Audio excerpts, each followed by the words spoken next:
میں نے دبے لفظوں میں اپنے اماں ابا بڑے بھائیوں سے کچھ کہنے کی کوشش کی تو انہوں نے وہی سکہ بند روایتی سے جواب دیا کہ جہاں بڑے فیصلہ کر دیں اسے قبول کرنا پڑتا ہے، کچھ کہنے سننے کی گنجائش نہیں۔ ہمارے یہاں یہ بدعت ابھی تک شروع نہیں ہوئی تھی کہ شادی بیاہ کے معاملات میں بچے اپنی مرضی چلائیں، لہٰذا جو کچھ ہے اسے قبول کرو، رام بھلی کرے گا۔ سو چاروں ناچار قبول کیا اور دل میں ڈرتا ہول کھاتا ہوا میں واپس اپنی ڈیوٹی جوائن کرنے چلا تو میری اگلی چھٹیوں میں شادی کی تاریخ رکھ دی گئی۔ گویا ابھی 1 سال تک میں آزاد تھا۔ جب میں واپس اپنی جنگل وادی، اس کا یہ نام نے اس جگہ کی خوبصورتی دیکھ کر اپنی آسانی کے لیے رکھ لیا تھا، ورنہ اس کا نام کچھ اور تھا۔ پہنچا تو وہاں میرے کئی پرانے ساتھی پہلے سے موجود تھے۔ پتہ چلا کہ میرے یہاں آنے اور ساری تکلیفوں کے باوجود مستقل مزاجی سے یہاں ٹکے رہنے پر ان لوگوں نے فیصلہ کیا تھا کہ جب ایک اکیلا آدمی اتنا حوصلہ دکھا سکتا ہے تو وہ سارے کیوں نہیں دکھا سکتے۔ آخر وہ لوگ اپنے تبادلوں پر رضامندی کا اظہار کر کے یہاں شفٹ ہو گئے تھے۔ بیوی بچوں کو وہ لوگ ساتھ نہیں لائے تھے کہ ان کا خیال تھا کہ وہاں ایڈجسٹ ہونے کے بعد انہیں بعد میں بلا لیں گے۔ مجھے ان لوگوں کے یہاں آنے سے بڑی آسانی ہو گئی کہ یہ سب شادی شدہ لوگ تھے اور میں انہیں دیکھ کر اپنی آئندہ آنے والی شادی شدہ زندگی کا تانا بانا بن سکتا تھا۔ یہاں محکمے نے عملے کی سہولت کے لیے گاؤں سے کچھ دور اپنی زمین پر ایک رہائشی کالونی بنا دی، جس میں تھوڑے تھوڑے فاصلے سے بنگلہ نما مکانات بنائے گئے تھے۔ ان سے کچھ دور دفتر کی ایک نسبتاً کشادہ اور بڑی عمارت بھی بنا دی گئی تھی، مگر ابھی کام پوری طرح شروع نہیں ہوا تھا۔ ہم سب صبح 9 بجے دفتر پہنچ جاتے اور کچھ کام، کچھ خوش گپیاں کر کے شام کو 3-4 بجے رخصت ہو جاتے۔ آنے والوں میں کچھ لوگ پرانے تھے، کچھ نئے۔ میرے پرانے ساتھیوں میں ایک شیخ صاحب تھے، باہری جثے کے مالک، ایک دبنگ آدمی۔ موصوف کے 10 بچے تھے اور 2 بیویاں جنہیں یہاں بلانے کے لیے وہ بے قرار تھے۔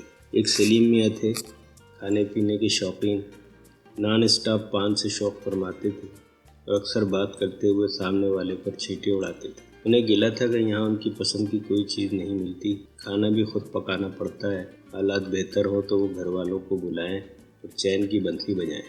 ایک عبدالقدوس صاحب تھے جو ہمیشہ کوئی نہ کوئی خود ساختہ ضروری کام کا بہانہ بنا کر دفتر سے جلدی چلے جاتے اور اپنا بقیہ کام مجھے سونپ جاتے جو توان و کرن مجھے کرنا پڑتا۔ ایک نور الدین تھے جنہیں سب نور جانی کہتے تھے۔ احمد بھائی تھے، 40-45 کی عمر رہی ہوگی، بال کھچڑی، زیادہ تر سفید، مرن جانے مرج طبیعت کے مالک تھے، کافی عرصے سے دفتر میں تعینات تھے۔ ایک کاظمی صاحب تھے، اب سے انگریزی ہی بولتے تھے، خاصی ترقی پسند، جس کا اظہار بھی وہ اکثر و بیشتر کرتے رہتے تھے۔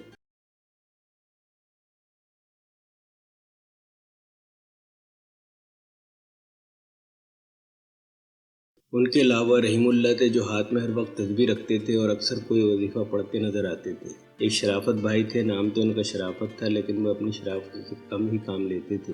زیادہ تر ادھر ادھر بیٹھ کر لوگوں کا وقت ضائع کرنا ہی ان کا محبوب مشغلہ تھا۔ اچھے خاصے لہم شہم موٹے تازے آدمی تھے، یاروں کے یار، محفلوں کی جان، جہاں بیٹھ جاتے لوگوں کے پیٹوں میں بل ڈال کر ہی اٹھتے۔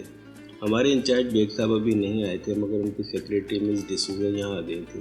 مس ڈسوزا کرسچن تھی، 35-40 کے لپیٹے میں رہی ہوں گی، شادی نہیں کی تھی، خاصے خوش لباس اور خوش مزاج، بڑی ہنسمکھ طبیعت کی مالک، کسی زمانے میں نرسنگ بھی کر چکی تھی، اس لیے اپنی چھوٹی موٹی بیماریوں میں لوگ دوا دارو کے لیے ان سے رجوع کرتے تھے اور وہ بڑے خلوص سے انہیں مشورے دیتی تھیں۔ شرافت علی چپڑاسی تھا جسے سب شرفو کہہ کر بلاتے تھے۔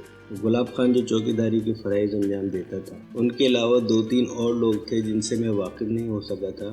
اس طرح اب دفتر میں اچھا خاصا سٹاف آ گیا تھا اور کافی رونق ہو گئی تھی۔ یہ سب میرے کولیگ تھے اور ہم سب ایک فیملی کی طرح یہاں رہتے تھے اور افسر ماتحت کے جھگڑوں سے کوسوں دور آرام سے زندگی انجوائے کر رہے تھے کہ میری سالانہ چھٹیوں کا وقت آ گیا۔ اس سے پہلے یہاں حالات اتنے سازگار ہو چکے تھے کہ میرے ساتھیوں اسقسم، سلیم میاں، نور جانی اور دوسروں نے اپنی بیوی بچے یہیں بلوا لیے اور ان کی زندگی سہل ہو گئی۔ اب ان کا کھانا گھر سے آنے لگا اور وہ سب مزے اڑانے لگے، جبکہ مجھے اپنا کھانا خود بنانا پڑتا تھا۔ میں جب چھٹیاں گزارنے گھر پہنچا تو میری شادی کی تیاریاں شروع کر دی گئیں اور میں ابھی کوئی مؤثر احتجاج کرنے کا سوچ ہی رہا تھا کہ جھٹپٹ میں میری شادی کر دی گئی۔ شادی کے بعد جب میں نے محترمہ کو دیکھا تو حیران رہ گیا کہ وزن پہلے سے آدھا رہ گیا تھا۔ میں نے باتوں باتوں میں سبب جاننا چاہا تو شرما کر بولی کہ وہ میں نے ماڈرن ہونے کے لیے کیا ہے، شہر کی لڑکیاں چھریرے بدن کی ہوتی ہیں نا، خدا معلوم انہوں نے وزن کیسے کم کیا ہوگا۔ ویسے اب محترمہ لگ بہت اچھی لگی۔ جلدی مجھ کو اندازہ ہو گیا کہ موصوفہ پہننے اوڑھنے کے معاملے میں نیری دیہاتیں نہیں تھیں۔ کم گھیر کی شلوار اور چست شارٹ قمیض انہیں چبھتی تھی۔ فلیپر ٹراؤزر کا انہوں نے شاید کبھی نام بھی نہ سنا ہو۔ اونچی ہیل کی سینڈل میں نے ایک دن پہنوا دی، پاؤں رپٹ گیا۔ 3 دن پلنگ پر پڑی ہائے ہائے کرتی رہیں۔ ماشاءاللہ صورت شکل میں آدمی کا بچہ تھیں، لیکن لمبے گھونگھٹ میں پتہ نہ چلتا تھا کہ اصل شکل نظر نہ آتی تھی۔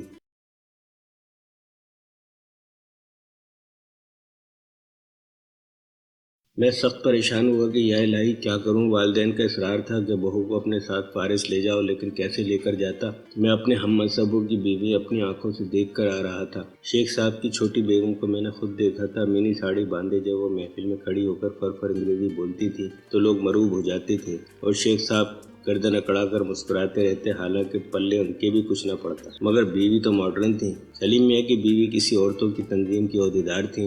آئے دن حکومت اور سماج کے خلاف دھرنے دیتی اور مظاہرے کرتی اور مردوں کو کوستی رہتی۔ نور الدین عرف نور جانی کی بیوی کھانے پکانے میں اپنا جواب نہ رکھتی تھیں۔ سب انگلیاں چاٹتے نور جانی کو ایسی بیوی رکھنے پر مبارکباد دیتے۔ اور لوگوں کی بیویاں بھی کسی سے کم نہیں تھیں۔ اب ان لوگوں میں جب میں اپنی برقع بدست بیوی لے کر پہنچتا تو اچھا خاصا مذاق بن جاتا۔ وہ بیچاری انگریزی تو کیا، میرے خیال میں اردو بھی ڈھنگ سے نہ بول سکتی تھیں۔ مجھ سے بھی وہ دن بھر میں سلام دعا کے علاوہ زیادہ بات نہ کرتی تھیں، تو دوسرے لوگوں سے وہ کیا بات کرتی اور کیسے کرتی؟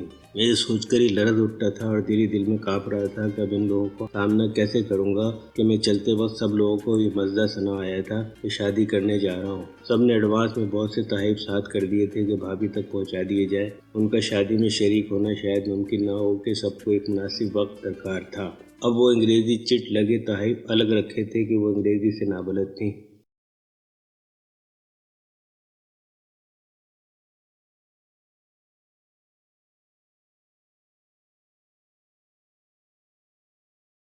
Thanks for watching. Like, subscribe, comment.